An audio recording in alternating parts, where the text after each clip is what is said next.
시어머니, 이제 왕래 끊죠. 며느리가 차갑게 내뱉은 그 말이 지금도 귓가에 맴돕니다. 그날 이후로 저는 매일 밤 낡은 예금 통장을 꺼내봅니다. 30년 동안 한 푼, 두 푼 모았던 그 돈이 빠져나간 흔적을 보며 제가 정말 바보였구나 하는 생각을 지울 수가 없습니다. 하지만 그때로 돌아가 봅니다. 아들의 결혼식 날, 저는 세상에서 가장 행복한 어머니였습니다. 결혼식을 3개월 앞두고 저는 은행에 갔습니다. 30년간 모아온 제 전 재산, 정확히 3억 127만 원이 적힌 통장을 바라보며 한참을 앉아 있었습니다. 식당 주방에서 설거지하며 새벽 배달 아르바이트하며 명절에도 쉬지 않고 일하며 모은 돈이었습니다. 남편이 사업 실패로 세상을 떠난 후 저는 단 하나의 목표만 갖고 살았습니다. 우리 준호 대학 보내고 결혼시키고 좋은 며느리 만나게 해주는 것. 그게 제 인생의 전부였습니다. 은행원이 전액 출금하시는 거예요? 라고 물었을 때 저는 잠시 망설였습니다. 이 돈은 제 노후 자금이기도 했으니까요. 하지만 고개를 끄덕였습니다. 아들의 행복이 제 노후보다 중요했습니다. 네, 전액이요. 우리 아들 결혼 자금으로 쓸 거예요.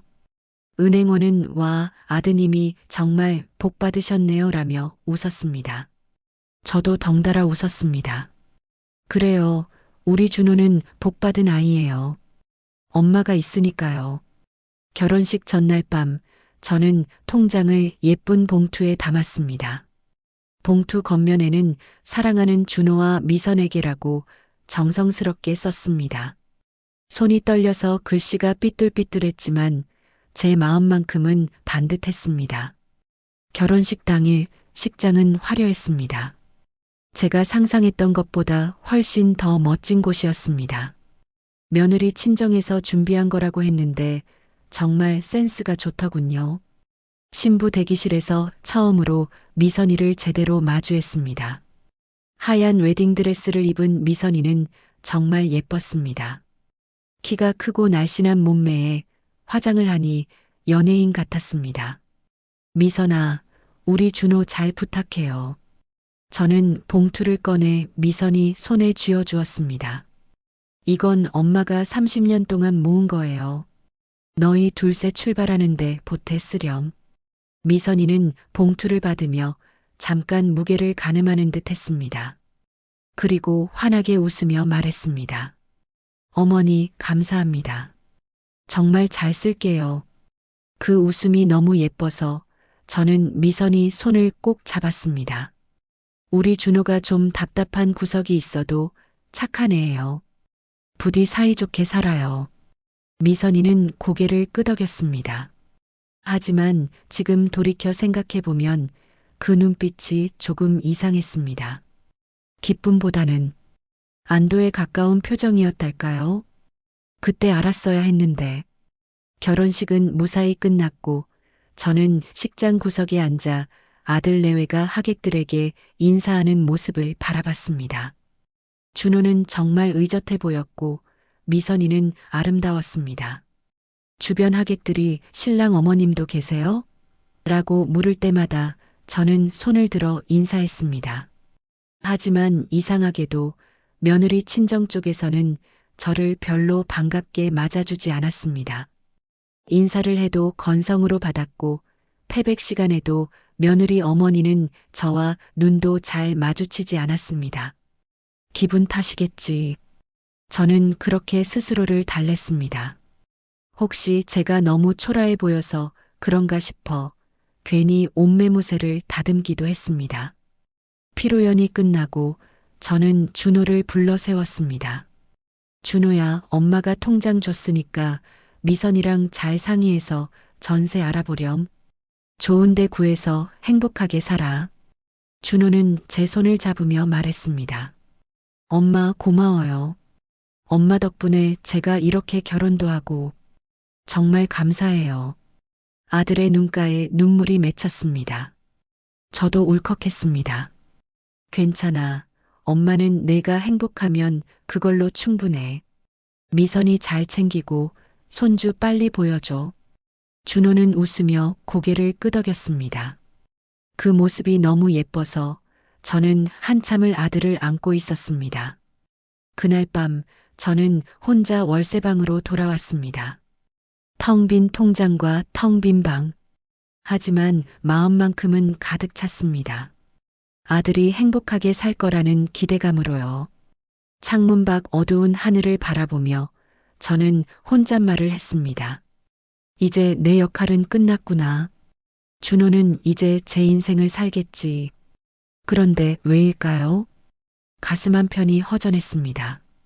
30년을 오직 아들만 보고 달려왔는데 이제 저는 무엇을 하며 살아야 할까요? 손주나 빨리 보면 좋겠다. 저는 그렇게 중얼거리며 작은 희망 하나를 가슴에 품었습니다. 결혼 후 3개월이 지났습니다. 준호 내외는 여전히 작은 월세방에 살고 있었습니다. 제가 전세는 알아봤니? 라고 물으면 준호는 아직 알아보는 중이에요 라고만 답했습니다.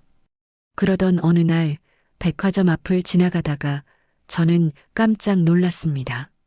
명품 매장 앞에서 며느리 미선이가 직원과 이야기하는 모습이 보였거든요. 손에는 고급스러운 쇼핑백이 여러 개 들려 있었습니다. 저는 반가운 마음에 다가가려다가 문득 멈췄습니다. 미선이가 신용카드를 꺼내 계산하는 모습이 보였습니다. 그 카드가 제가 준 통장에서 만든 카드는 아니겠죠? 설마. 저는 고개를 저었습니다. 미선이도 제 돈이 있을 거예요. 며느리 친정도 괜찮은 집안이라고 들었으니까요. 그냥 인사라도 할까 하다가 결국 돌아섰습니다. 며느리한테 부담 주고 싶지 않았습니다. 괜히 집착하는 시어머니로 보이고 싶지도 않았고요. 집으로 돌아오는 길 저는 마트에 들러 준호가 좋아하는 반찬거리를 샀습니다. 주말에 아들 내외가 저희 집에 온다고 했거든요. 며느리도 좋아할 만한 과일도 골랐습니다. 좁은 부엌에서 설거지를 하며 저는 혼잣말을 했습니다. 미선이가 쇼핑하는 건 당연한 거지. 젊은 여자가 예쁜 거 좋아하는 게 뭐가 이상해. 내가 너무 예민한가 봐. 하지만 마음 한편에는 작은 의심이 자라나고 있었습니다. 3억이라는 돈이 정말 전세 보증금으로 쓰였을까? 혹시? 아니야, 그럴 리 없어. 저는 고개를 저으며 생각을 지웠습니다. 며느리를 의심하면 안 됩니다. 그건 가족을 의심하는 거니까요. 그날 밤 저는 다시 낡은 통장을 꺼내봤습니다. 텅 빈 잔액을 보며 괜히 한숨이 나왔습니다. 잘한 거겠지? 내가 잘한 거 맞지? 창밖에는 달이 떠 있었습니다. 저는 그 달을 보며 아들 내외가 행복하기를 다시 한번 빌었습니다. 그때는 몰랐습니다. 이 평온한 일상이 곧 산산조각 날 거라는 걸. 결혼 6개월이 지났는데도 준호 내외는 여전히 월세방에 살고 있었습니다. 처음에는 전세 매물을 찾는 중이겠거니 생각했습니다. 마음에 드는 집을 찾으려면 시간이 걸리는 법이니까요. 하지만 3개월이 지나고 4개월이 지나도 아무런 소식이 없자 저는 점점 불안해지기 시작했습니다. 그러던 어느 토요일 오후 저는 준호 내외의 집을 방문했습니다. 손주 소식도 물어보고 며느리랑도 좀 친해지고 싶었거든요. 초인종을 누르자 미선이가 문을 열었습니다. 평상복 차림이었지만 어딘가 화려했습니다. 몸에 걸친 집에서 입는 옷치고는 너무 고급스러워 보였고 손목에는 반짝이는 팔찌가 채워져 있었습니다. 어머니, 갑자기 오시면 어떡해요. 연락 좀 하시지. 미선이의 첫마디가 그랬습니다. 반갑다는 인사도 없이 먼저 나온 말이 불평이었습니다. 아, 미안해. 근처 장 보러 왔다가 들렀어. 반찬 좀 갖다 주려고. 저는 들고 온 보자기를 내밀었습니다. 준호가 좋아하는 장조림과 멸치볶음, 깍두기를 정성껏 담아왔거든요. 미선이는 보자기를 받으며 표정 하나 변하지 않았습니다. 네, 감사합니다. 준호는 지금 없는데요. 그래, 준호 어디 갔어? 회사 야근이요. 요즘 바빠서. 토요일 오후에 야근이라니 좀 이상했지만 저는 더 묻지 않았습니다. 대신 거실을 슬쩍 둘러봤습니다. 좁은 월세방이었지만 곳곳에 고급스러운 물건들이 눈에 띄었습니다. 명품 브랜드 쇼핑백이 소파 옆에 놓여 있었고 TV는 최신형 대형 모델이었습니다. 현관 옆 신발장에는 여성용 명품 구두가 여러 켤레 보였습니다. 저게 다 얼마짜리일까? 제 머릿속으로 대충 계산이 되기 시작했습니다. TV만 해도 200만 원은 넘어 보이고 신발 한 켤레에 100만 원, 소파 옆 핸드백은 미선아, 그 가방 예쁘네. 새로 샀어? 저는 최대한 자연스럽게 물었습니다. 아, 이거요? 네, 얼마 전에 샀어요. 마음에 들어서. 미선이는 웃으며 대답했지만 제 눈을 똑바로 보지 않았습니다. 비싸 보이는데. 준호 월급으로 이런 것도 사고 전세도 알아보고 하려면 빠듯하지 않아? 제 말에 미선이의 표정이 굳어졌습니다. 어머니, 저희 살림에 대해서는 저희가 알아서 할게요. 차가운 목소리였습니다. 제가 선을 넘었다는 듯한 뉘앙스였습니다. 아니, 그게 아니라 엄마가 준 돈으로 전세 알아본다고 했잖아. 그래서 전세 보증금은 아직 알아보는 중이에요. 좋은 데 나오면 바로 계약하려고요. 미선이는 말을 자르듯 답했습니다. 그리고는 시계를 힐끗 보더니 분위기를 바꾸려는 듯 밝게 말했습니다. 어머니, 차 한 잔 드릴까요? 근데 저 곧 약속이 있어서. 쫓아내는 거구나. 저는 그 순간 깨달았습니다. 며느리는 제가 빨리 가기를 바라고 있었습니다. 아니야, 괜찮아. 엄마 가볼게. 준호 오면 반찬 냉장고에 넣었다고 전해줘. 저는 서둘러 일어섰습니다. 더 있으면 며느리 얼굴만 더 굳을 것 같았거든요. 문을 나서는 순간 미선이가 말했습니다. 다음에 오실 때는 미리 연락 주세요. 갑자기 오시면 좀 불편해서요. 불편하다는 말에 제 가슴이 덜컥 내려앉았습니다. 집으로 돌아오는 버스 안에서 저는 창밖을 멍하니 바라봤습니다. 며느리의 차가운 태도가 계속 머릿속을 맴돌았습니다. 내가 뭘 잘못했나? 반찬 갖다 준 게 잘못인가요? 며느리랑 친해지려고 한 게 잘못인가요? 그런데 더 이상한 건 며느리가 입고 있던 옷과 집 앞물건들이었습니다. 결혼 6개월 된 신혼부부치고는 너무 사치스러웠습니다. 제가 준 3억으로 전세를 알아본다고 했는데 그 돈은 대체 어디로 간 걸까요? 설마 명품 사는데 쓴 건 아니겠지. 고개를 저었습니다. 그럴 리 없습니다. 며느리도 상식이 있을 텐데 시어머니가 준 결혼자금을 그런데 쓸 리가 없죠. 내가 너무 의심이 많은가 봐.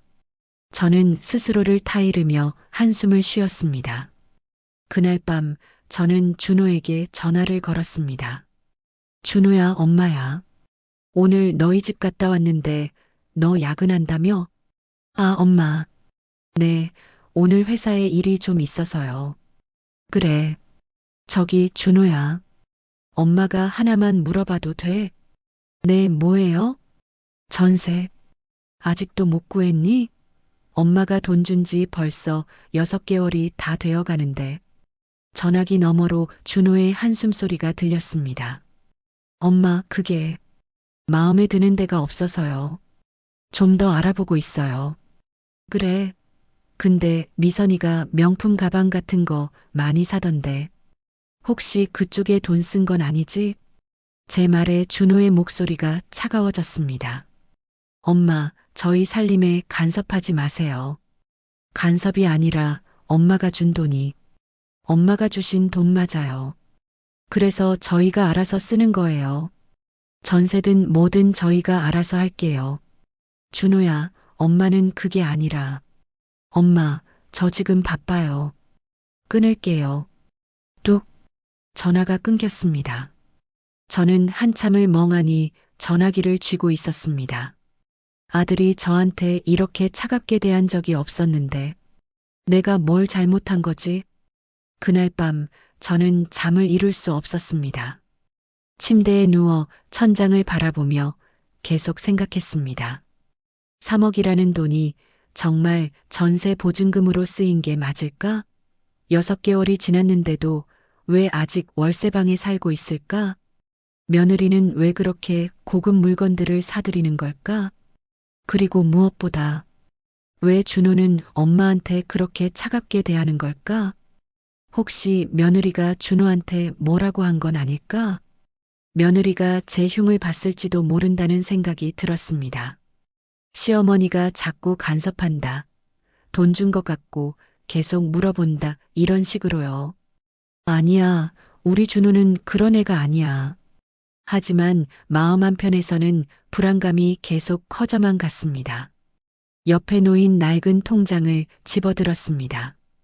텅 빈 잔액 표시를 보며 저는 혼잣말을 했습니다. 이 돈이 정말 잘 쓰이고 있는 걸까? 내가 30년을 모은 이 돈이. 눈가가 뜨거워졌습니다. 눈물이 날 것 같았지만 참았습니다. 울면 안 됩니다. 아직 확실한 것도 없는데 괜히 우는 건 약한 모습이니까요. 다음 날 아침 저는 시장에 장을 보러 갔습니다. 마음을 달래려면 뭔가 해야 할 것 같았거든요. 평소처럼 반찬거리를 사고 생선을 골랐습니다. 그러다 문득 명품 매장 앞을 지나게 됐습니다. 유리창 너머로 보이는 핸드백들이 눈에 들어왔습니다. 가격표를 보니 300만 원, 500만 원, 어떤 건 1000만 원이 넘었습니다. 어제 미선이가 들고 있던 가방도 저런 거였나? 제 손에 들린 장바구니를 내려다봤습니다. 오늘 산장이 겨우 3만 원어치입니다. 저는 장볼 때도 1,000원, 2,000원을 아끼는 사람인데 며느리는 몇백만 원짜리 가방을 사고 있었습니다. 그것도 제가 준 돈으로요. 아니야, 증거가 없잖아. 저는 고개를 저으며 매장을 지나쳤습니다. 하지만 발걸음이 무거웠습니다. 집으로 돌아와 설거지를 하는데 문득 핸드폰이 울렸습니다. 준호였습니다. 엄마, 어제는 제가 좀 그랬죠? 미안해요. 아들의 사과에 마음이 조금 놓였습니다. 아니야, 괜찮아. 엄마가 너무 참견한 것 같아서. 아니에요. 그냥 제가 요즘 회사 일로 스트레스 받아서 그랬어요. 엄마한테 화풀이 했네요. 그래. 준호야, 엄마는 그냥 너희가 잘 살았으면 좋겠어서 그런 거야. 알아요, 엄마. 걱정 마세요. 저희 잘 살고 있어요. 전세도 곧 구할 거고요. 고지라는 게 언제인데. 하지만 저는 그 말을 꾹 삼켰습니다. 아들을 더 힘들게 하고 싶지 않았으니까요. 그래, 알았어.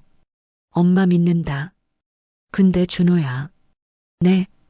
혹시 미선이가 엄마한테 불만 같은 거 있어? 잠시 침묵이 흘렀습니다. 아니에요, 엄마. 왜 그러세요?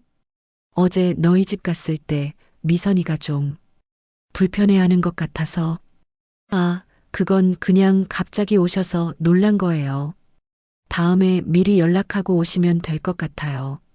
며느리 편을 드는 아들의 목소리에 제 가슴이 먹먹해졌습니다. 그래, 이제 너한테 엄마보다 아내가 더 중요하겠지.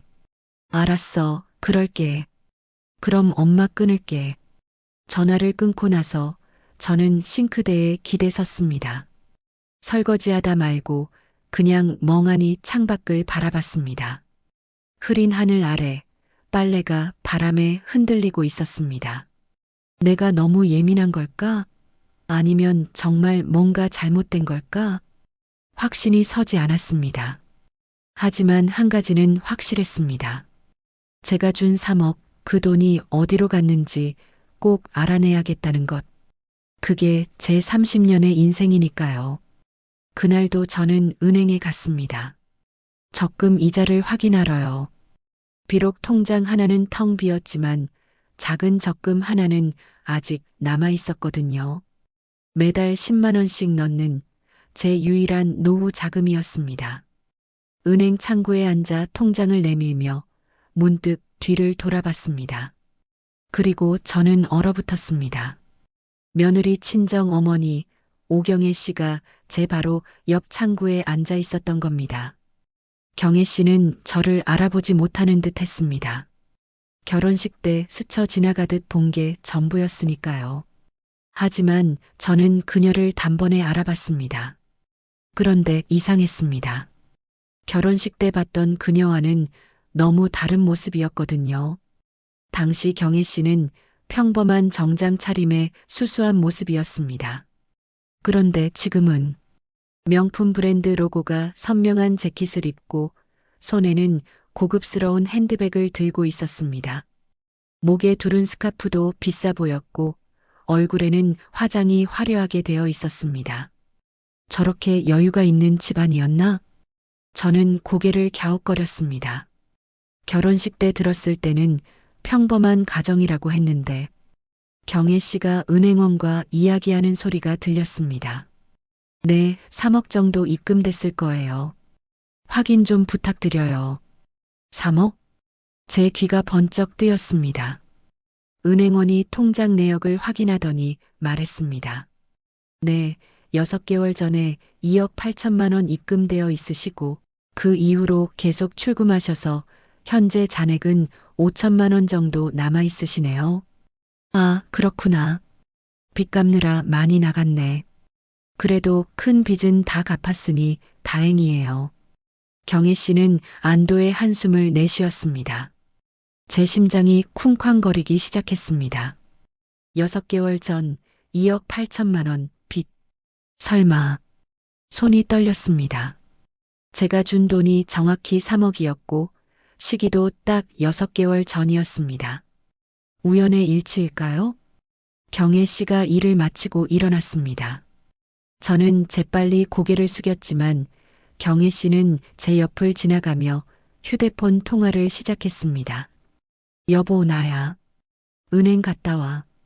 그래, 큰 빚은 다 갚았어. 미선이가 시댁에서 잘 받아냈잖아. 제 온몸에 소름이 돋았습니다. 시댁에서 받아냈다고? 그래, 3억이나 되니까 당연히 큰 돈이지. 시어머니가 부자인 줄 알았는데 알고 보니 전 재산이었대? 하하, 그래도 우리한텐 생명줄이었잖아. 전 재산이라는 말을 아는구나. 저는 주먹을 불끈 쥐었습니다. 미선이 말로는 시어머니가 요즘 계속 전세 어쩌고 하면서 캐묻는데 좀 귀찮긴 하지만 뭐 이미 받아낸 돈인데 어쩌겠어. 그냥 시침이 떼라고 했어. 더 이상 들을 수가 없었습니다. 저는 은행원에게 잠깐만요라고 말하고는 밖으로 뛰쳐나갔습니다. 숨이 막혔습니다. 가슴이 너무 답답해서 제대로 숨을 쉴 수가 없었습니다. 은행 앞 벤치에 주저앉았습니다. 손이 떨리고 눈앞이 하얘졌습니다. 그럼 그게 다 사실이었구나. 제가 30년 동안 모은 3억이 며느리 친정의 빚을 갚는 데 쓰인 거였습니다. 아들의 새 출발을 위해 손주를 위해 준 돈이 친정 빚 갚는 데 쓰였다는 거죠. 그럼 전세는? 전세 알아본다던 건 다 거짓말이었나? 벤치에 앉아 한참을 멍하니 있었습니다. 지나가는 사람들이 저를 이상하게 쳐다봤지만 신경 쓸 겨를이 없었습니다. 손가락으로 계산을 해봤습니다. 며느리 친정의 빚이 3억으로 모두 갚아졌다면 원래 빚은 얼마였을까요? 경혜 씨가 큰 빚은 다 갚았다고 했으니 아직 작은 빚이 남아있다는 뜻이겠죠. 도대체 얼마나 큰 빚이었기에. 그리고 무엇보다 아들은 알고 있었을까요? 아들도 공모자였을까요? 아니야, 우리 준우는 그런 애가 아니야. 저는 고개를 저었습니다. 아들이 엄마를 속일 리 없습니다. 분명 며느리가 혼자 꾸민 일일 거예요. 하지만 또 다른 의문이 들었습니다. 그럼 아들은 3억이 어디로 갔는지 모르는 걸까요? 6개월 동안 한 번도 궁금하지 않았을까요? 아들아, 넌 정말 몰랐니? 집으로 돌아오는 버스 안에서 저는 핸드폰을 꺼냈습니다. 아들에게 전화를 걸어야 했습니다. 당장 확인해야 했습니다. 하지만 손가락이 떨려서 번호를 누를 수가 없었습니다. 뭐라고 말하지? 내가 준 3억, 며느리 친정 빚 갚는 데 썼다던데? 이렇게 말해야 하나? 그럼 아들은 뭐라고 대답할까요? 엄마, 몰랐어요 라고 할까요? 아니면 그게 어때서요? 제가 쓰겠다는데요 라고 할까요? 어떤 대답이 돌아와도 제 마음은 무너질 것 같았습니다. 결국 저는 전화를 걸었습니다. 신호음이 울리고 아들이 받았습니다. 네, 엄마. 준호야. 엄마가 물어볼 게 있어. 네, 말씀하세요. 저기, 엄마가 준 돈, 정말 전세 보증금으로 쓴 거 맞니? 잠시 침묵이 흘렀습니다. 엄마, 왜 또 그 얘기예요? 저희가 알아서 한다고 했잖아요. 아니, 그게 아니라, 엄마가 오늘 은행에서 말을 꺼내려는데 아들이 말을 잘랐습니다. 엄마, 제발 미선이 괴롭히지 마세요. 자꾸 그러시면 저희 힘들어요. 괴롭힌다고? 제가 며느리를 괴롭힌다고요?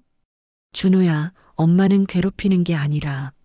엄마, 저 지금 회사예요. 나중에 통화해요. 또 전화가 끊겼습니다. 저는 핸드폰을 쥔 채 멍하니 앞을 바라봤습니다.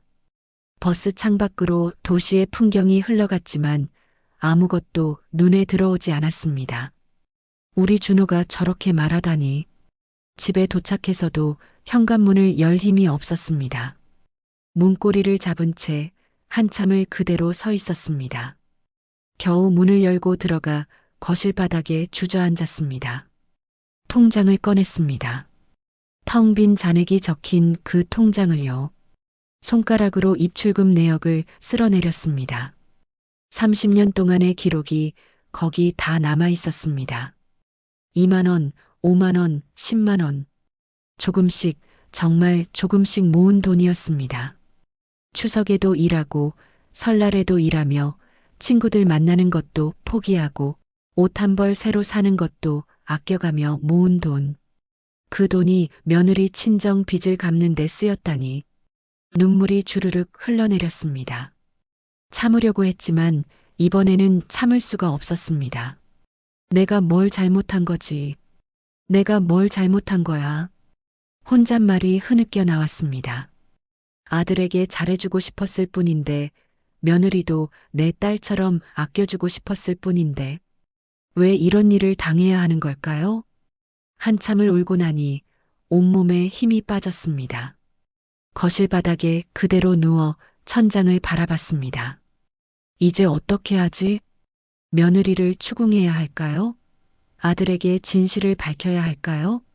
아니면 그냥 모른 척하고 살아야 할까요? 하지만 한 가지는 확실했습니다. 이대로는 안 된다는 것. 제 30년이 이렇게 허무하게 사라질 수는 없습니다. 며느리가 저를 바보로 만들 수는 없어요. 저는 천천히 일어나 앉았습니다. 눈물을 닦고 흐트러진 머리를 매만졌습니다. 증거를 찾아야 해. 며느리 친정의 빚이 정말 얼마였는지, 제가 준 돈이 어디로 갔는지, 아들은 정말 몰랐는지, 모든 걸 정확히 알아내야 합니다. 그래야 아들 눈을 뜨게 할 수 있을 테니까요. 창밖을 바라봤습니다. 해가 지고 있었습니다. 하늘이 붉게 물들어가는 걸 보며 저는 혼잣말을 했습니다. 잘 봐라, 미선아. 이 시어머니가 만만한 사람이 아니라는 걸 보여줄 테니까.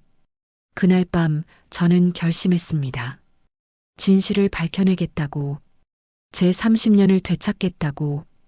은행에서 그 일이 있은 후 저는 사흘 동안 집 밖을 나가지 못했습니다. 밥도 제대로 먹지 않았고 잠도 오지 않았습니다. 그저 방 안에 누워 천장만 바라보며 시간을 보냈습니다. 핸드폰이 울려도 받지 않았고 문 두드리는 소리가 나도 못 들은 척했습니다. 내가 왜 이렇게까지 살아야 하나? 그런 생각만 계속 들었습니다. 30년을 아끼고 모았는데 그게 다 물거품이 됐습니다. 평생 아들만 보고 달려왔는데 그 아들은 며느리 편만 들었습니다. 이제 제게 남은 게 뭡니까? 토요일 오후였습니다. 누군가 초인종을 눌렀습니다. 저는 대답하지 않았습니다. 아마 택배겠거니 했죠. 하지만 초인종이 계속 울렸습니다. 그러더니 작은 목소리가 들렸습니다. 할머니, 할머니, 나야, 지우야. 저는 벌떡 일어났습니다. 손주 지우의 목소리였습니다. 서둘러 현관문을 열었습니다. 문 앞에 작은 지우가 배낭을 메고 서 있었습니다. 커다란 눈망울로 저를 올려다보며 환하게 웃고 있었습니다. 할머니, 보고 싶었어. 지우가 제 다리를 꼭 안았습니다. 순간 눈물이 핑 돌았습니다. 지우야, 어떻게 온 거야? 엄마 아빠는? 아빠가 데려다 줬어. 아빠는 회사 가고 나는 할머니 집에서 놀기로 했어. 준호가 데려다 줬다고요? 제게 연락도 없이? 하지만 지금은 그게 중요하지 않았습니다. 손주가 왔다는 것만으로도 가슴이 뜨거워졌습니다. 할머니, 배고파. 할머니가 해주는 밥 먹고 싶어. 지우는 제 손을 잡고 집 안으로 들어왔습니다. 저는 부엌으로 가서 냉장고를 열었습니다. 사흘 동안 아무것도 하지 않아서 반찬이 거의 없었습니다. 다행히 계란과 김이 조금 있었습니다. 할머니가 계란말이 해줄게. 지우 좋아하지? 응. 할머니 계란말이 제일 맛있어. 지우는 식탁 의자에 앉아 다리를 흔들며 저를 바라봤습니다. 그 모습이 너무 사랑스러워서 저는 미소를 지었습니다.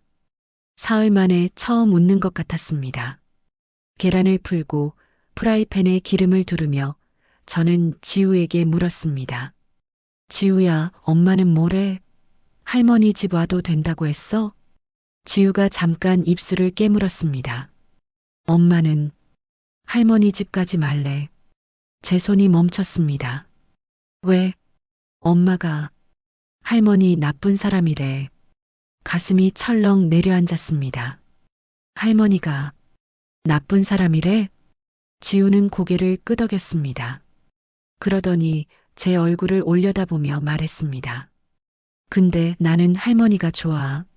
할머니는 나한테 맨날 맛있는 거 해주고 재밌는 이야기도 해주고 안아주면 따뜻해. 할머니는 나쁜 사람이 아니야. 눈물이 주르륵 흘러내렸습니다. 제가 울면 안 되는데 참을 수가 없었습니다. 할머니, 왜 울어? 지우가 놀란 얼굴로 물었습니다. 아니야. 할머니 괜찮아. 지우가 그렇게 말해줘서 너무 고마워서 저는 재빨리 눈물을 닦고 계란말이를 뒤집었습니다. 점심을 먹으며 지우는 신나게 이야기를 했습니다. 어린이집에서 있었던 일, 친구들 이야기, 아빠랑 공원 간 이야기. 저는 지우의 이야기를 들으며 고개를 끄덕였습니다. 그 순간만큼은 모든 걸 잊을 수 있었습니다. 며느리의 배신도, 아들의 냉담함도, 사라진 3억도 다 잊고 그저 손주와 함께하는 이 시간에 집중했습니다. 할머니, 우리 블록놀이 하자. 그래, 하자. 할머니가 큰 성 만들어줄게. 거실 바닥에 앉아 블록을 쌓았습니다. 지우는 까르르 웃으며 제가 쌓은 성을 무너뜨렸고 저는 다시 쌓았습니다. 그렇게 몇 번이고 반복했습니다. 지우의 웃음소리가 좁은 집안을 가득 채웠습니다. 이 아이만큼은 지켜야 해. 문득 그런 생각이 들었습니다. 며느리가 지우에게 저를 나쁘게 말하고 있다면 이 아이의 마음에도 상처가 될 거예요. 어른들의 갈등 때문에 순수한 아이가 혼란스러워하면 안 됩니다. 지우야, 할머니가 하나만 물어볼게. 응? 엄마가. 할머니 욕 자주 해? 지우가 고개를 끄덕였습니다. 응? 엄마가 아빠한테 말해. 할머니가 자꾸 귀찮게 한대. 돈 갖고 뭐라고 한대. 제 주먹이 불끈 쥐어졌습니다. 그래. 그럼 아빠는 뭐래? 아빠는 조용히 해. 그냥 들어만 있어.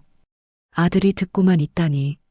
저를 변호해주지도 않고 그냥 듣고만 있다니. 지우야, 괜찮아. 할머니는 지우만 좋아해주면 돼. 저는 지우를 꼭 안아주었습니다. 오후 4시쯤 현관 초인종이 울렸습니다. 문을 열자 며느리 미선이가 서 있었습니다. 얼굴이 굳어 있었고 눈빛이 차가웠습니다. 지우 데리러 왔어요. 인사도 없이 첫마디가 그랬습니다. 어서 와요, 미선아. 들어와서 차라도. 됐어요. 지우만 데리고 갈게요. 미선은 제 말을 자르며 집안을 들여다봤습니다. 지우야, 엄마 왔다. 나가자. 지우는 제 뒤에 숨었습니다. 싫어. 할머니랑 더 놀고 싶어. 지우야, 엄마가 오라고 했지? 미선의 목소리가 날카로워졌습니다. 미선아, 조금만 더 있다 가면 안 될까? 지우가 할머니랑 놀고 싶다는데. 제 말에 미선이 저를 똑바로 쳐다봤습니다. 그 눈빛이 정말 차갑고 무서웠습니다. 어머니, 이제 왕래 끊죠. 뭐, 저희 집에 더 이상 연락하지 마세요. 지우도 보내지 않을 거고요. 어머니가 자꾸 간섭하셔서 저희 너무 힘들어요. 제가 간섭한다고? 제가 그들을 힘들게 한다고? 미선아, 무슨 소리야? 엄마가 언제? 전세 어쩌고, 돈 어쩌고 계속 물어보시잖아요. 그 돈 저희가 쓴다고 했잖아요. 근데 왜 자꾸 그러세요? 미선의 목소리가 점점 커졌습니다. 그게 아니라 엄마는. 됐어요. 지우야, 나가. 미선이 지우의 손을 잡아 끌었습니다. 지우는 싫어. 라고 외치며 제게 손을 뻗었지만 미선은 거칠게 지우를 끌고 갔습니다. 미선아, 지우가 싫다잖아. 어머니는 그냥 조용히 계세요. 더 이상 우리 가족 일에 끼어들지 마시고요. 쾅! 문이 닫혔습니다. 저는 멍하니 닫힌 문을 바라봤습니다. 복도에서 지우의 우는 소리가 들렸습니다. 할머니, 할머니. 지우가 제 이름을 부르는 소리에 제 가슴이 찢어질 것 같았습니다. 지우야, 미안해. 저는 현관 바닥에 주저앉았습니다. 온몸에서 힘이 빠졌습니다. 왕래 끊죠. 며느리의 그 말이 계속 귓가에 맴돌았습니다. 이제 정말 끝인가요? 아들도 며느리도 손주도 다 잃는 건가요? 그날 밤 저는 결심했습니다. 이대로 당할 수는 없다고, 손주를 빼앗길 수는 없다고. 책상 서랍을 열어 명함 한 장을 꺼냈습니다. 예전에 동네 슈퍼주인 아주머니가 준 명함이었습니다. 사설 탐정 사무소 명함. 혹시 가족 문제 있으면 여기 가봐. 나도 여기서 남편 바람 증거 잡았어. 그때는 내가 왜 이런 걸 받아? 라고 생각했었는데 지금 이게 필요할 줄이야. 명함을 꺼내 들고 핸드폰을 켰습니다. 그리고 번호를 눌렀습니다. 신호음이 3번 울리고 남자 목소리가 들렸습니다. 네, 신한 탐정 사무소입니다. 저 의뢰 하나 하고 싶은데요. 네, 말씀하세요.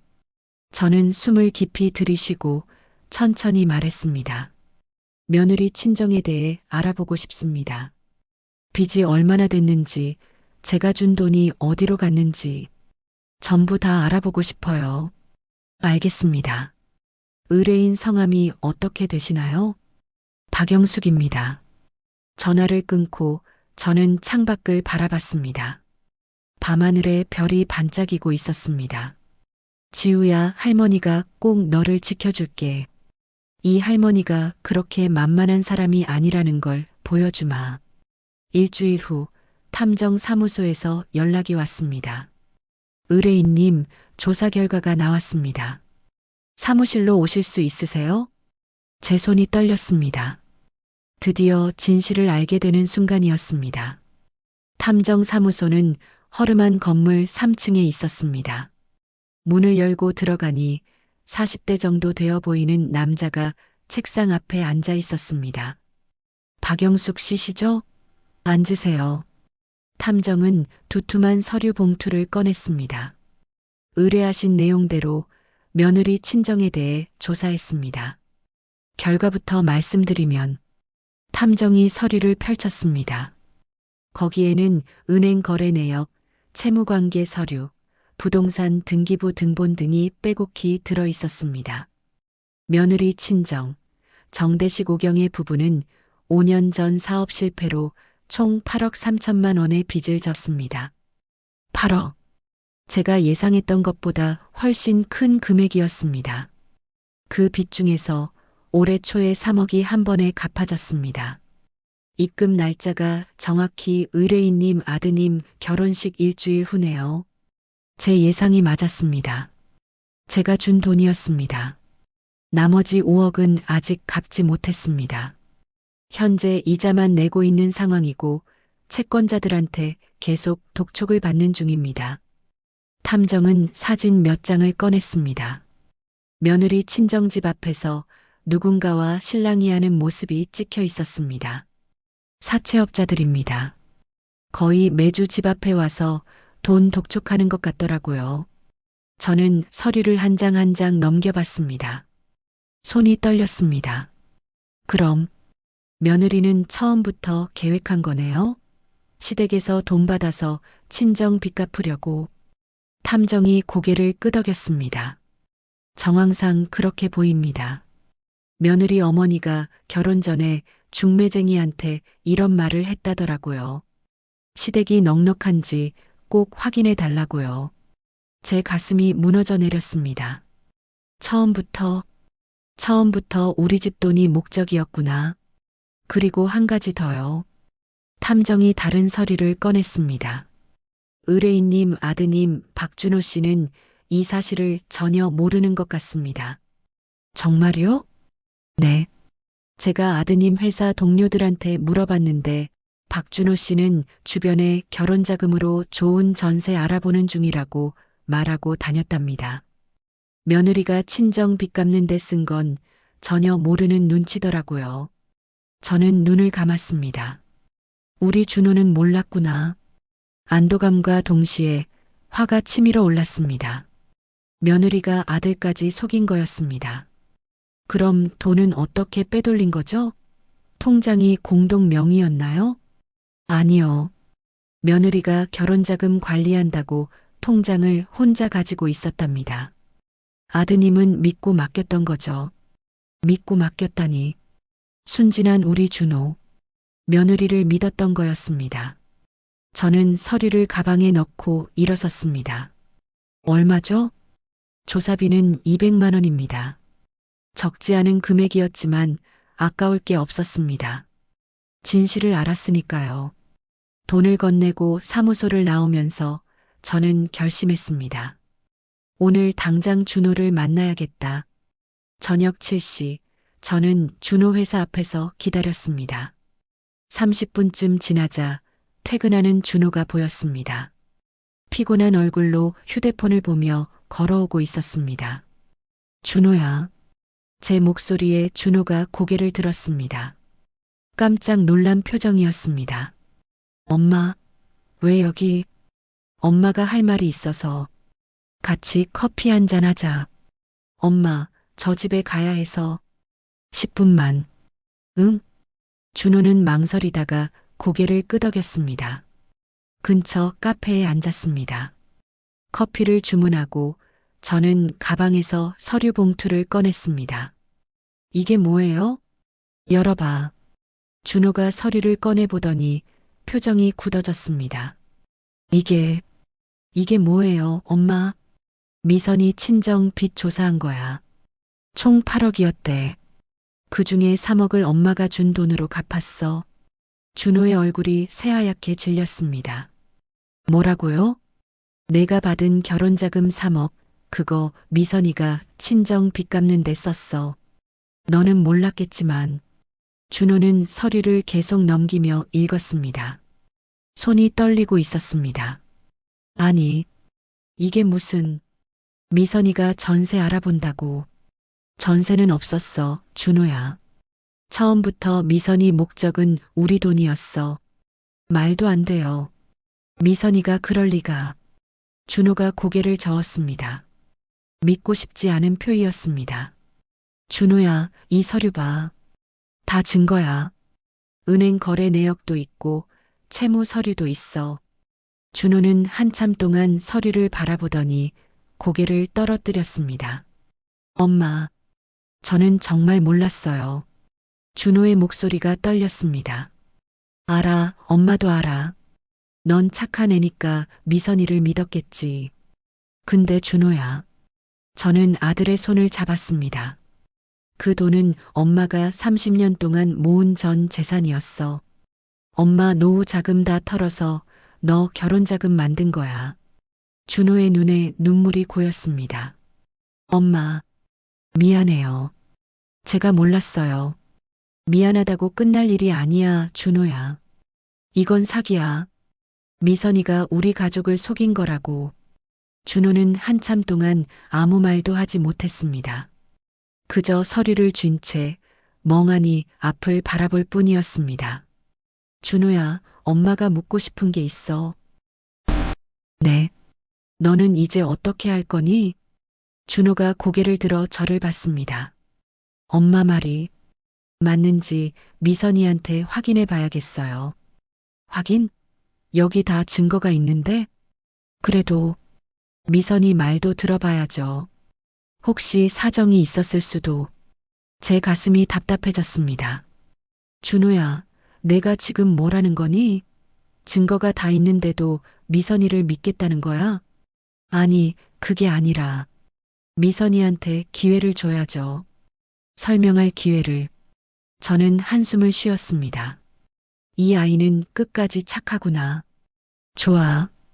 그럼 확인해봐. 근데 준호야, 한 가지만 기억해. 네. 엄마는 지우를 포기 못해. 미선이가 뭐라고 하든 엄마는 지우만큼은 지킬 거야. 준호는 아무 대답도 하지 못했습니다. 카페를 나오며 저는 아들의 뒷모습을 바라봤습니다. 어깨가 축 처져 있었고 걸음걸이가 무거워 보였습니다. 미안하다, 준호야. 엄마가 이렇게까지 해야 하는 게. 하지만 어쩔 수 없었습니다. 제 30년을 제 손주를 지키기 위해서라면 저는 무엇이든 할 수 있었습니다. 집으로 돌아오는 버스 안에서 저는 창밖을 바라봤습니다. 어둠이 내린 도시에 불빛이 하나둘 켜지고 있었습니다.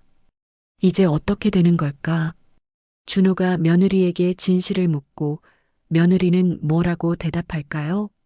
인정할까요? 아니면 끝까지 부인할까요? 그리고 준호는 결국 누구 편을 들까요? 불안했습니다. 하지만 저는 이미 갈 때까지 가버렸습니다. 이제 돌이킬 수 없어. 휴대폰을 꺼내 지우의 사진을 봤습니다. 환하게 웃고 있는 지우의 얼굴. 할머니가 꼭 지켜줄게, 지우야.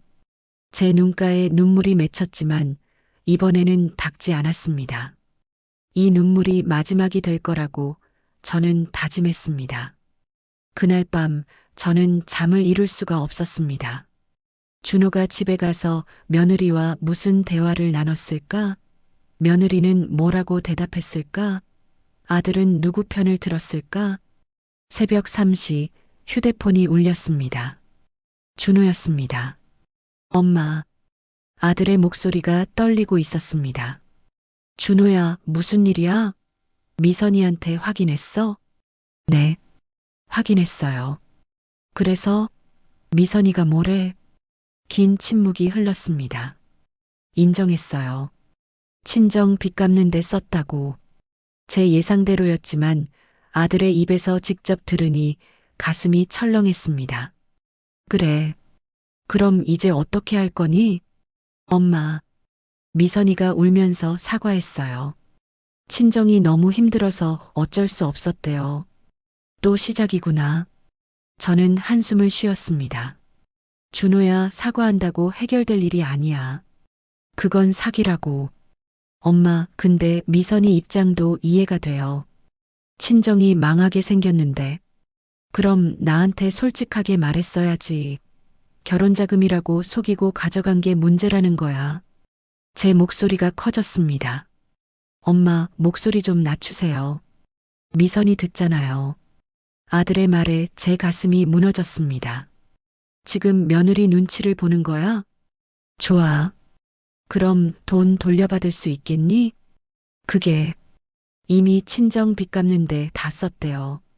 돌려줄 돈이 없대요. 없으면 만들어야지. 그게 엄마 30년이야, 30년.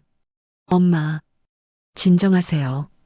제가 월급 모아서 조금씩 드릴게요. 조금씩? 3억을 언제 갚는다는 거죠? 다음 날 오후 며느리에게서 전화가 왔습니다. 어머니, 저예요. 차갑고 딱딱한 목소리였습니다. 응. 어머니, 저희 집으로 한번 오세요. 할 얘기가 있어요. 며느리가 먼저 만나자고 하다니 의외였습니다. 하지만 거절할 이유가 없었습니다. 알았어. 지금 갈게. 며느리 집 앞에 도착했을 때 가슴이 두근거렸습니다. 무슨 일이 벌어질지 알 수 없었으니까요. 초인종을 눌렀습니다. 문이 열렸고 미선이가 서 있었습니다. 그런데 이상했습니다. 며느리 뒤에 며느리 부모님이 함께 서 있었습니다. 이게 무슨 상황이지? 들어오세요. 며느리의 말에 저는 집 안으로 들어갔습니다. 거실 소파에는 며느리 아버지 정대식 씨와 어머니 오경애 씨가 앉아 있었고 준호는 구석에 작게 앉아 있었습니다. 준비를 해놨구나. 순간 깨달았습니다. 이건 대화가 아니라 포위 공격이었습니다. 며느리가 입을 열었습니다. 어머니, 어제 준호한테 들었어요. 사설 탐정까지 고용해서 저희 친정 조사했다고요? 그래 했어. 진실을 알고 싶었으니까. 진실이요? 어머니가 알고 싶으신 게 진실이에요. 아니면 저희 약점이에요? 며느리의 목소리가 날카로워졌습니다. 무슨 소리야? 내가 내 돈으로 친정 빚 갚았잖아. 그게 거짓말 아니잖아. 맞아요. 갚았어요. 근데 어머니, 그게 뭐가 잘못됐어요? 제 귀를 의심했습니다. 뭐? 며느리 어머니 경에 씨가 끼어들었습니다. 사돈댁, 우리가 8억 빚이 있었어요. 사채업자들이 매일 와서 협박하고 집안이 풍비박산날 지경이었다고요. 그런데 우리 딸이 시집가면서 결혼자금 받아서 그 빚 일부라도 갚았으니 잘한 거 아닌가요? 잘한 거라고? 그럼 저한테 말을 했어야죠. 결혼자금이라고 속이고 가져간 게 문제라고요. 며느리 아버지 대식 씨가 말했습니다. 말하면 주셨을 거예요? 사돈댁, 솔직하게 말씀해 보세요. 친정 빚 갚는 데 쓰겠습니다라고 말했으면 3억을 주셨겠어요? 저는 할 말을 잃었습니다. 그건 안 주셨을 거잖아요. 그러니까 우리 딸이 어쩔 수 없이 그렇게 한 거예요. 며느리가 다시 말했습니다. 어머니, 저도 죄송해요. 근데 저도 어쩔 수 없었어요. 친정이 망하면 우리 부모님은 어떻게 돼요? 거리에 나앉아요. 그걸 제가 그냥 봐야 해요? 그렇다고 해도 그건 사기야. 나를 속인 거라고. 제 목소리가 떨렸습니다. 그때 며느리가 폭탄 발언을 했습니다. 어머니는 부자잖아요. 뭐? 어머니 30년 동안 모았다면서요? 그럼 다른 돈도 있으시잖아요. 3억 정도는 아무것도 아니실 텐데 왜 이렇게 집착하세요? 제 온몸이 굳었습니다. 너 지금 뭐라는 거니? 저는 사실을 말하는 거예요. 어머니가 정말 힘드셨으면 3억을 쉽게 주지 않으셨을 거예요. 주실 수 있었다는 건 여유가 있다는 거잖아요. 며느리 어머니가 거들었습니다. 맞아요. 그리고 사돈댁, 이제 다 지나간 일인데 왜 자꾸 들춰내세요? 우리 딸이 사과도 했잖아요. 이제 좀 이해해 주시면 안 돼요? 이해? 제가 이해를 해야 한다고? 제가 준 3억이 제 전 재산이었어요. 다른 돈 같은 거 없어요. 노후 자금 다 털어서 준 거라고요. 제 목소리가 커졌습니다. 며느리 얼굴이 잠깐 당황한 표정이 됐지만 곧 다시 굳어졌습니다. 그래도 이미 쓴 돈인데 어쩌라고요? 돌려드릴 수도 없는데. 그럼 갚아야지. 3억을. 3억을 어떻게 갚아요? 저희한테 그런 돈 없어요. 며느리가 소리쳤습니다. 그때 준호가 일어났습니다. 엄마, 미선아, 진정해요. 제발. 준호가 제 앞에 섰습니다. 엄마, 제가 월급 모아서 드릴게요. 시간이 좀 걸리겠지만. 준호야, 내 월급으로 3억을 언제 모으니? 10년? 20년? 그래도 제가 책임질게요. 책임? 내가 무슨 책임을 져? 내 잘못도 아닌데. 저는 며느리를 노려봤습니다. 미선아, 너는 양심이 없니? 시어머니한테 이럴 수 있어? 며느리도 지지 않고 대꾸했습니다. 양심이요? 어머니야말로 자식 결혼시켜 놓고 계속 돈 타령하시는 게 양심적이에요? 뭐, 준호가 얼마나 힘들어하는지 아세요? 엄마랑 아내 사이에서 얼마나 힘든지. 근데 어머니는 자꾸 저한테만 뭐라고 하시잖아요. 며느리가 울먹이기 시작했습니다. 저도 힘들어요. 어머니가 자꾸 전세 어쩌고 돈 어쩌고 하셔서 숨이 막혀요. 이제 그만 좀 해주세요. 저는 아무 말도 할 수 없었습니다. 며느리가 울고 있었습니다. 준호가 며느리를 안아주었습니다. 미선아, 진정해. 괜찮아. 그리고 저를 돌아봤습니다. 엄마, 제발. 미선이 좀 이해해줘요. 이해하라고? 준호야, 내가 지금 뭐라는 거니? 엄마, 미선이도 친정 때문에 힘들었어요. 사정이 있었던 거예요. 나쁜 마음으로 한 게 아니라고요. 사정이 있으면 사기쳐도 돼? 시어머니 속여도 돼? 엄마, 준호의 목소리가 커졌습니다. 엄마, 제발 그만하세요.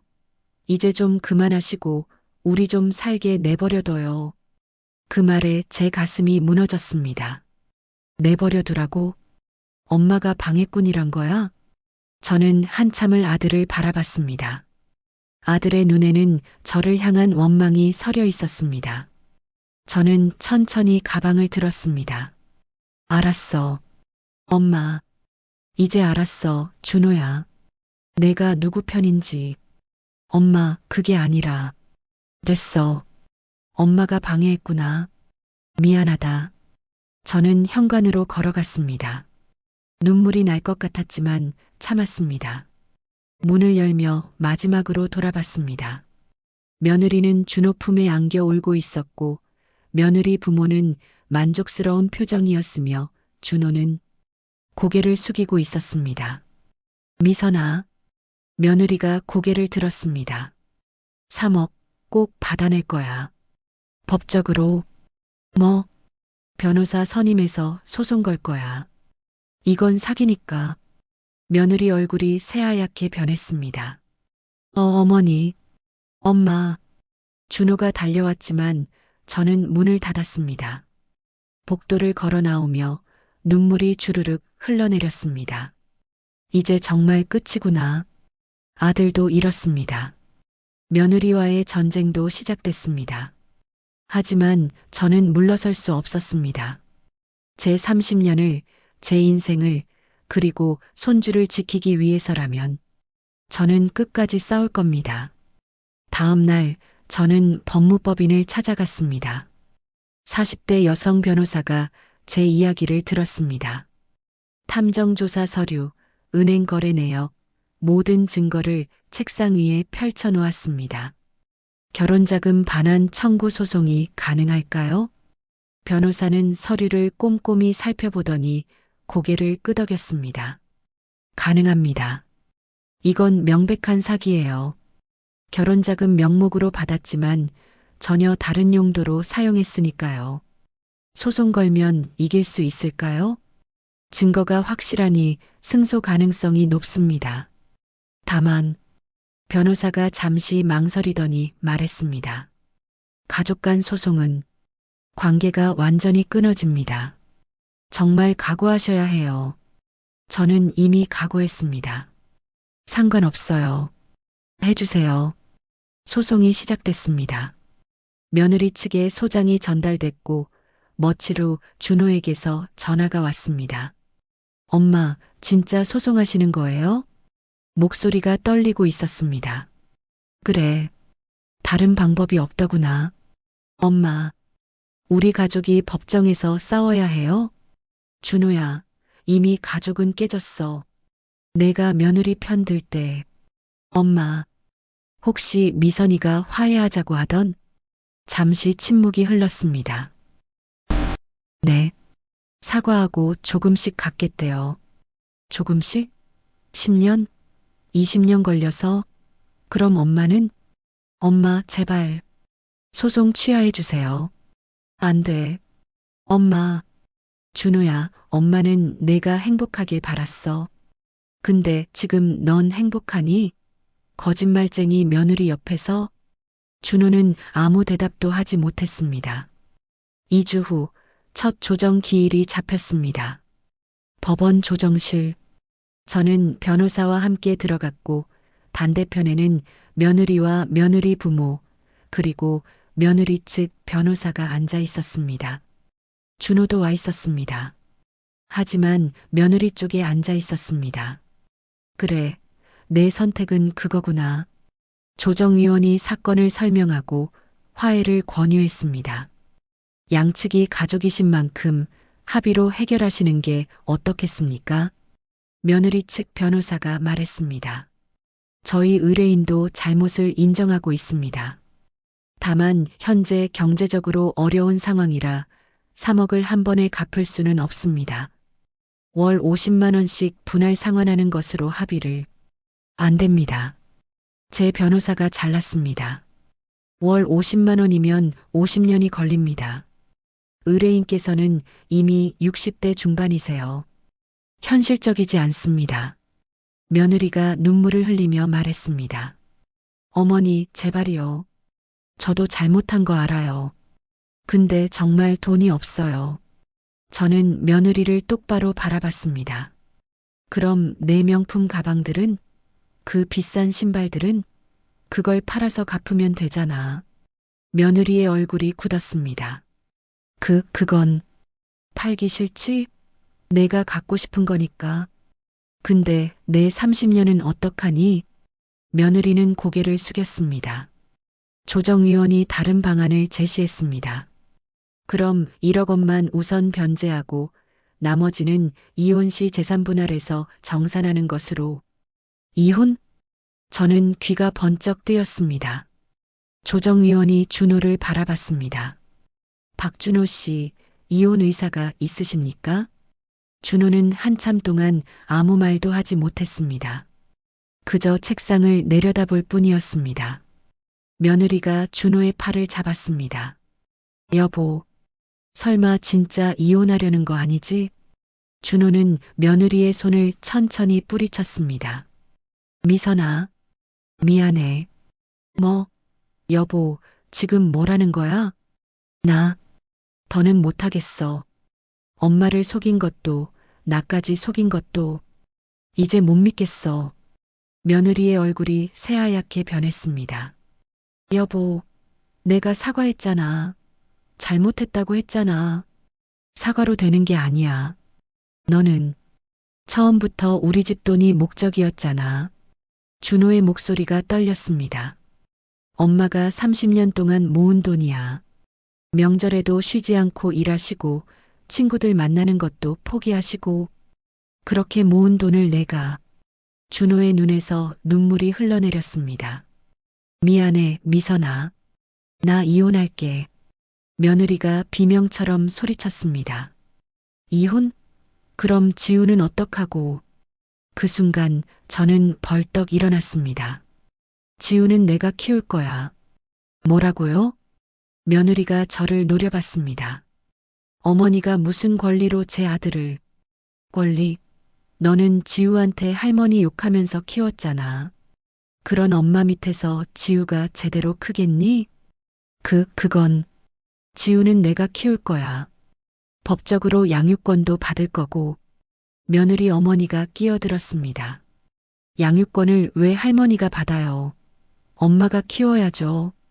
제 변호사가 말했습니다. 며느리 측이 사기 행각을 벌인 만큼 도덕적으로 양육적합성에 문제가 있습니다.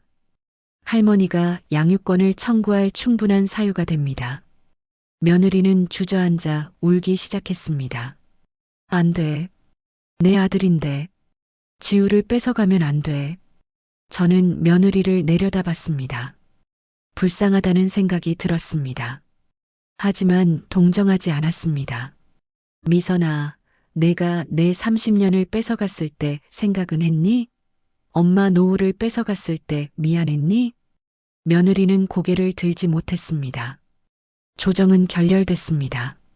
소송은 본격적으로 진행됐고 한 달 후 판결이 나왔습니다. 피고 정미선은 원고 박영숙에게 3억 원을 지급하라. 법정을 나오며 준호가 저를 불렀습니다. 엄마. 저는 걸음을 멈췄습니다. 엄마, 죄송해요. 제가 너무 어리석었어요. 준호가 무릎을 꿇었습니다. 법원 복도 한가운데서 엄마가 평생 고생하신 거 알면서도 미선이 편만 들었어요. 정말 죄송해요. 준호는 바닥에 이마를 대고 울었습니다. 지나가던 사람들이 쳐다봤지만 저는 신경 쓰지 않았습니다. 천천히 무릎을 꿇고 아들을 안아주었습니다. 일어나, 준호야. 엄마, 이제 알았으면 됐어. 늦었지만. 준호를 일으켜 세우며 저는 물었습니다. 지우는 내가 키워도 되겠니? 준호는 고개를 끄덕였습니다. 네. 지우는 엄마가 키워주세요. 제가 주말마다 보러 갈게요. 알았어. 며칠 후 이혼 조정이 이루어졌습니다. 며느리는 지우 양육권을 포기하는 대가로 재산 분할을 받지 않기로 했습니다. 어차피 빚만 있던 집이었기에 나눌 재산도 없었지만요. 지우는 할머니인 제가 키우고 친권은 준호가 가지며 미선은 월 1회 면접교섭권만 갖기로 합의했습니다. 마지막 조정날 며느리가 제게 다가왔습니다. 어머니, 정말 죄송했어요. 고개를 숙인 며느리의 어깨가 떨렸습니다. 지우 잘 부탁드려요. 제가 못난 엄마였어요. 저는 아무 말도 하지 않았습니다. 용서의 말도 위로의 말도 하고 싶지 않았습니다. 그냥 돌아섰습니다. 법원 밖 햇살이 눈부셨습니다. 준호가 제 옆에 섰습니다. 엄마, 이제 어떻게 할 거예요? 지우 데리러 가야지. 할머니 집으로. 엄마, 저도 같이 살면 안 될까요? 저는 아들을 바라봤습니다. 넌 내 인생 살아야지. 엄마랑 계속 살면 새 출발 못해. 하지만 괜찮아. 주말에 와서 지우 봐주면 돼. 그걸로 충분해. 준호는 울먹였습니다. 저는 아들의 어깨를 토닥였습니다. 울지 마. 이제 시작이야, 준호야. 내 인생도 엄마 인생도. 하늘을 올려다봤습니다. 파란 하늘에 구름이 흘러가고 있었습니다. 이제 정말 끝났구나. 길고 긴 싸움이 끝났습니다. 손주를 지켰습니다. 이제 새로운 시작입니다. 1년이 지났습니다. 저는 지금 작은 투룸 아파트에서 지우와 함께 살고 있습니다. 며느리로부터 받아낸 3억 중 일부로 전세를 얻었습니다. 화려하지는 않지만 지우와 단둘이 살기에는 충분한 공간입니다. 아침 7시 지우를 깨웁니다. 지우야, 일어나야지. 유치원 가야지. 5번만 더 잘래. 지우가 뒤척이며 중얼거립니다. 저는 웃으며 이불을 살짝 들쳐냅니다. 5번은 무슨. 할머니가 맛있는 거 해줄게. 어서 일어나. 진짜? 계란말이? 그럼. 지우는 그제야 눈을 번쩍 뜨고 일어납니다. 지우의 아침 식사를 차리며 저는 문득 1년 전을 떠올립니다. 법정에서 며느리와 맞섰던 날, 아들이 무릎 꿇고 울던 날, 처음으로 지우를 집에 데려온 날. 정말 많은 일이 있었구나. 지우는 처음에 적응하느라 힘들어했습니다. 밤마다 엄마 보고 싶어라며 울었고 유치원에서도 자주 문제를 일으켰습니다. 하지만 시간이 지나면서 조금씩 안정을 찾았습니다. 이제는 할머니 집이 자기 집이라는 걸 알게 됐습니다. 할머니, 오늘 유치원에서 그림 그리기 했어. 선생님이 잘 그렸대. 그래, 우리 지우 최고네. 식탁에 앉아 계란말이를 먹는 지우를 바라보며 저는 미소를 짓습니다. 이 아이를 지켜낸 게 잘한 일이었구나. 오전 9시 지우를 유치원에 데려다주고 혼자 집으로 돌아옵니다. 텅 빈 집안. 설거지를 하고 빨래를 돌리고 청소를 합니다. 평범한 일상입니다. 하지만 가끔 문득 허전할 때가 있습니다. 거실 소파에 앉아 창밖을 바라보며 저는 혼잣말을 합니다. 내 30년이 이렇게 끝나는구나. 결혼 자금으로 준 3억. 물론 법적으로 돌려받았지만 그 과정에서 너무 많은 걸 잃었습니다. 아들은 이혼했습니다. 며느리는 친정으로 돌아갔고 다시는 연락이 오지 않습니다. 가족이라고 믿었던 사람들과의 관계는 산산조각 났습니다. 너무 가혹했나? 가끔 그런 생각이 듭니다. 소송까지 가지 않고 다르게 해결할 방법은 없었을까? 며느리를 조금만 더 이해했다면 달라졌을까? 하지만 고개를 젓습니다. 아니야. 내가 잘못한 게 아니야. 며느리가 처음부터 솔직했다면, 아들이 진작에 엄마 편을 들었다면 이런 일은 없었을 겁니다. 오후 2시 유치원에서 연락이 왔습니다. 할머니, 지우가 친구랑 싸웠대요. 좀 와주실 수 있으세요? 가슴이 철렁했습니다. 서둘러 유치원으로 갔습니다. 교실 한쪽에 지우가 울고 있었습니다. 지우야, 무슨 일이야? 할머니. 지우가 제게 달려와 안겼습니다. 선생님이 설명했습니다. 친구가 너네 엄마 없지? 라고 놀려서 지우가 화가 나서 밀친 것 같아요. 제 가슴이 아렸습니다. 이 아이에게도 상처가 남았구나. 집으로 돌아오는 길, 지우의 손을 꼭 잡고 걸었습니다. 지우야. 응?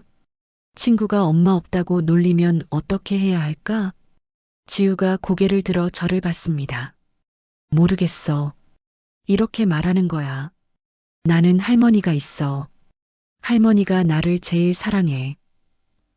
지우의 눈에서 눈물이 또르르 흘렀습니다. 할머니, 나 정말 사랑해? 당연하지. 세상에서 제일 사랑해. 지우를 꼭 안아주었습니다.